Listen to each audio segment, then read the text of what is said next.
Hi, this is Scott Garibay, and today we're going to talk about Dungeons and Dragons, and we're going to talk about Dragons of Stormwreck Isle. And I'm just going to kind of do a wrap up on in my humble opinion, there is a secret adventure in Dragons of Stormwreck Isle that's contained in the art and not in the text, and that specifically highlights and focuses on the 1980s Dungeons and Dragons Saturday morning cartoon Protagonists. In my humble opinion, that is the case. And so I wanted to just talk to you today about this playlist that I did. This content exists within a playlist. You should be watching the order of the playlist. The link for the playlist is below. And today I wanted to talk about two things. I wanted to say thank you, and I wanted to talk about why. Why did Wizards of the Coast, in my humble opinion, do this? So first of all, let me say thank you. I love this channel. It's so important to me and so special, and I really appreciate every single view and every single comment. But also, I'm very aware of my metrics, and this was a long form piece done on YouTube about something that I recognized. That's another thing is my goal for my channel now is to be the most unique Dungeons and Dragons commentator, the most timely Dungeons and Dragons commentator, and the most broad Dungeons and Dragons commentator, talking about Dungeons and Dragons from a broad perspective. And I think I'm accomplishing that. Like I'll tell you right now, I do not think there's anybody on YouTube who's talking about Dungeons and Dragons in a more unique way than me. I do multiple videos a day. I really don't think there are very many people who are doing more content on YouTube than me on Dungeons and Dragons, and I don't think many people are doing it from a more broad perspective, right? And so I get something like stuck in my craw, and like this, I just couldn't let go of it. Like I clearly saw that, in my humble opinion, it was so clear that these were absolutely, without a doubt, the 1980s D&D Saturday morning cartoon protagonists, despite the fact that Wizards of the Coast had said they weren't. You'd have to ignore the evidence of your own eyes, and Americans just don't do that anymore. We've learned, right? The March 2020 problems, like, you do not ignore the evidence of your own eyes anymore. I don't care what organization, what institution is telling you different. You'd best believe what you're seeing with your own eyes, right? Like because that's all we got now. Like the world of shared facts is done. Right, like it's where we are, right? So, but this is a very unusual set of videos. People hate playlists. They want to be able to just get in and out on a video. And so I just want to say thank you for enduring through this and watching and commenting. Actually, I had very few comments on this one, which I understand. Like, this is just not the content that YouTube people want. And I just want to say, I've found this way to kind of build long form content in the structure that I use to create YouTube content to YouTube D&D commentary, and I just wanted to say thank you for persisting through. I know this was a long road, so thank you very much. I appreciate it. Thank you for this was one for them, one for me, right? This was for me. I cared about this, and I know this was a difficult long road, and so I just wanted to say thank you to every single one of you out there who watch and had the patience and the persistence to get through this, right? Next, I want to say, hey, why did Wizards of the Coast, in my humble opinion, put a secret adventure in Dragons of Stormwreck Isle? Well, I've said this before, but I'm going to say it one more time here. I love the Jewish people.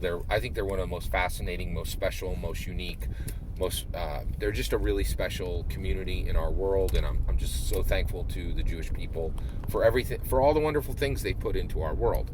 And they have this saying that it's a mantra for me, right? Like, do and you will understand, right? And so when I started this, I was like, why on earth did Wizards of the Coast put this secret adventure in here?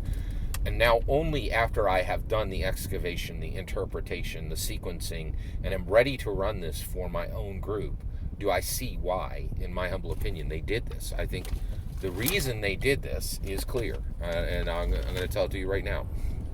The reason they did this, in my humble opinion, was the culture defiance. So Gary Gygax was just an incredibly special person, and I just, this is there are certain things in Dungeons and Dragons where you look at it and the more you look at it, you're like, what was happening, right? And one of the most unusual circumstances in all of Dungeons and Dragons was in the early 80s, right? MAD stood up, Mothers Against Dungeons and Dragons, and said Dungeons and Dragons is about occult material, and they're trying to trap your kids in this game, right? They want your kids to play this game and to not be able to tell the difference between fantasy and reality, right? That's a huge, dangerous accusation, right? You know what Gary Gygax did in the face of Mothers Against Dungeons and Dragons? He went to Hollywood and made a cartoon, and he said, hey, we could just make a regular cartoon where where we tell the story of a bunch of Dungeons and Dragons characters. Let's not do that. Let's talk about people who play the game getting trapped in the world of Dungeons and Dragons, the realm of Dungeons and Dragons, and they can't get out, and they never get out, and they're always trapped in Dungeons and Dragons. Let's head headlong at these women. It was just a complete defiance of what was happening in the culture, right?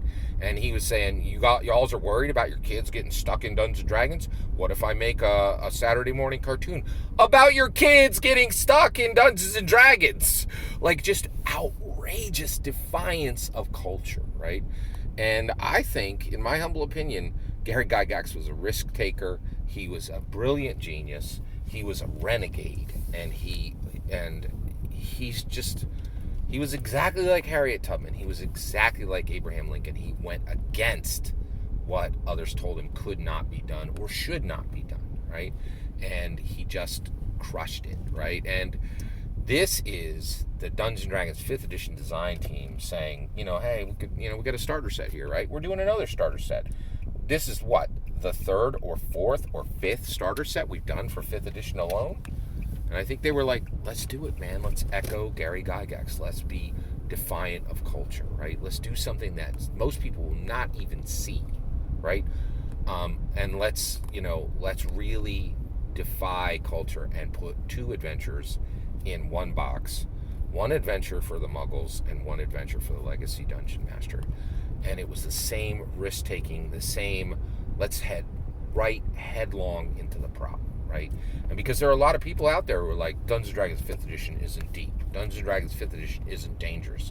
Dungeons & Dragons 5th edition isn't important, right? It's all about these old, crusty, black and white versions of the game. That's where the real action's at. Or it's about my copy of Dungeons & Dragons. And Dungeons & Dragons 5th edition is like, this ground is unceded, unsurrendered. We are coming right at you, right? And there's depth, and there's danger, and there's awesomeness in the Dragons of Stormwreck Isle box. And it is unprecedented and incredible. And I am just so thrilled to have Dragons of Stormwreck Isle. And I just one last time. That's my opinion about what's in Dragons of Stormwreck Isle. Thank you so much for letting me share it with you. I know this is a long journey. I know a lot of people really detest long-form material on YouTube. It's hard to do long-form material on YouTube, but just like the thread came in Twitter, I don't stand still. I'm trying to do the best I can and to create really unique, very timely, very broad commentary about Dungeons & Dragons. And you, if you're watching this channel, if you are engaging with the content, if you're liking and you're commenting and you're subscribing and you're watching, I really cannot thank you enough. Thanks for your patience, and thanks for going through this journey with me. And thank you for letting me share this incredibly unique, incredibly timely, incredibly broad take on what is exactly in Dragons of Stormwreck Isle. All that's my opinion. I want to hear your opinion. Let me know in the comment below. Please consider liking and subscribing, and have a wonderful millennium.